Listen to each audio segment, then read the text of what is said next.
आदमी ने बस अपने प्रेमिका को फोन किया ही था कि तभी अचानक एक तेज हवा का झोंका आया और फ्लैट का मेन डोर जोर से बंद हो गया।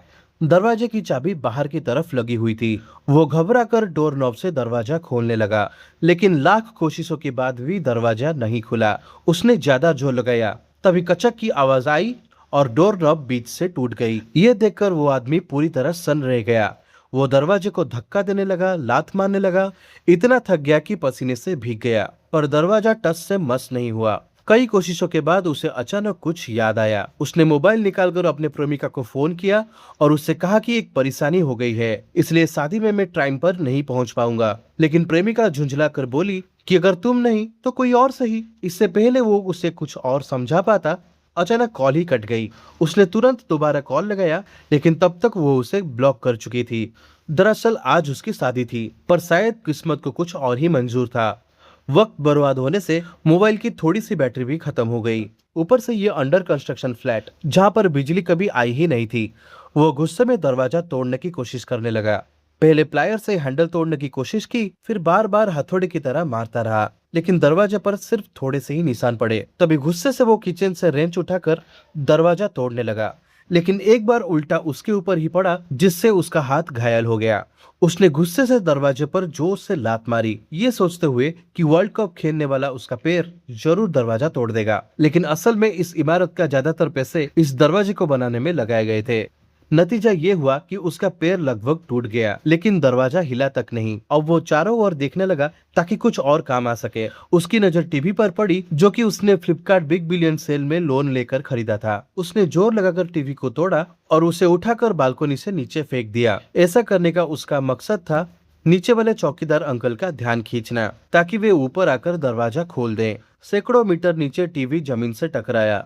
वो खुश होकर चिल्लाया, सोचा कि इतनी आवाज से गार्ड दौड़ा आएगा, लेकिन गार्ड आराम से रेडियो पर न्यूज सुन रहा था। उसने कुछ ध्यान ही नहीं दिया। चाहे आदमी गला फाड़कर चिल्ला रहा हो, वो सिर्फ चारपाई पर करवट बदल रहा था। जब टीवी फेंकने पर कोई फायदा नहीं हुआ, आदमी ने फिर से जोर जोर चिल्लाने की कोशिश की, मगर ऊंचाई पर उसकी आवाज इतनी कम थी कि कोई सुन ही नहीं पाया। फिर उसने एक लोहे का बर्तन उठाया और चिल्लाने के साथ उसे पीटने लगा।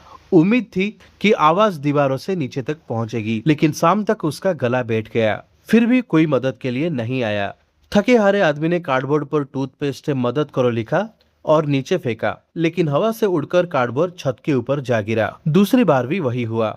तीसरी बार तक तो टूथपेस्ट ही खत्म हो गया, लेकिन उसने हार नहीं मानी। अपनी घाव के खून से वो आखिरी संदेश लिखा और बाहर फेंका। खुशकिस्मती से इस बार वो पास के मकान के छत पर जा गिरा। वो पूरी उम्मीद से देखता रहा। काफी इंतजार के बाद एक औरत भी ऊपर आ गई। इसने जोर से चिल्लाने की कोशिश की, लेकिन उसकी गला बैठ जाने की वजह से आवाज नहीं निकल रही थी। उसने खिड़की पर बर्तन पीटा, लेकिन आवाज बहुत छोटी थी और ये मौका भी लगभग हाथ से निकल गया। निराश आदमी जमीन पर गिर पड़ा और बेहोश हो गया। अगले दिन उसने स्लिंग शॉट बनाया और औरत के छत पर आने पर उसने उससे उसका ध्यान मदद वाले संदेश तक पहुंचाया। आखिरकार औरत ने संदेश देख लिया और फ्लैट तक पहुंची, लेकिन गार्ड ने कहा कि यहाँ पर कोई नहीं है, और ये सुनकर औरत वहाँ से चली गई। आदमी को पता ही नहीं था कि उसकी बचने की आखिरी उम्मीद खुद गार्ड ने ही कुचल दी थी। आदमी ने आग जलाकर आसपास के बिल्डिंग में रह रहे लोगों की ध्यान अपने ओर खींचने की कोशिश की। आग कम लगी तो गद्दा भी डालकर जला दिया। लपनी इतनी ऊंची उठी कि छत तक पहुंच गई। वो खुशी से नाचने लगा, पर जल्दी आग बहुत भयंकर हो गई और बालकनी से होते होते पूरे कमरे में फैल गई। वो घबरा गया और तकिए से आग बुझाने लगा। सब बेकार। वो जैसे तैसे आग बुझाता रहा और पूरा कमरा काला हो गया और वो खुद भी राख से भर गया। रात भर आग भड़कती रही। अब 5 दिन हो चुके थे। सबसे बड़ी समस्या थी पानी। पानी खत्म हो गया था। नल और टंकी सूखे पड़े थे। भूख प्यास से तड़पते हुए आखिरकार उसने खुद का ही पैसा पीने की कोशिश की और उसकी तेज बदबू से उसकी उल्टियां होने लगी। जब शाम को उसको होश आया, तब चमत्कार हुआ। महीनों से सूखे शहर में तेज बारिश हो रही थी। वो अब खुशी से पानी पीने लगा और पागलों की तरह पानी इकट्ठा करने लगा। बर्तन, बर्फीला फ्रिज, पुराना टैंक, सबको जोड़कर उसने पानी स्टोर कर लिया। लेकिन दूसरे दिन नई समस्या सामने थी। खाने की समस्या। कुछ भी खाने को नहीं बचा था। दीवार के टुकड़े निगलकर उसका हाल बेहाल हो गया। तभी उसे कमरे में चूहे का पता चला। डर और भूख से उसकी हालत खराब थी। कभी चींटियां, कभी कभी पक्षी पकड़कर वो खाता था। पानी तो था, लेकिन भूख और तन्हाई उसे खाए जा रही थी।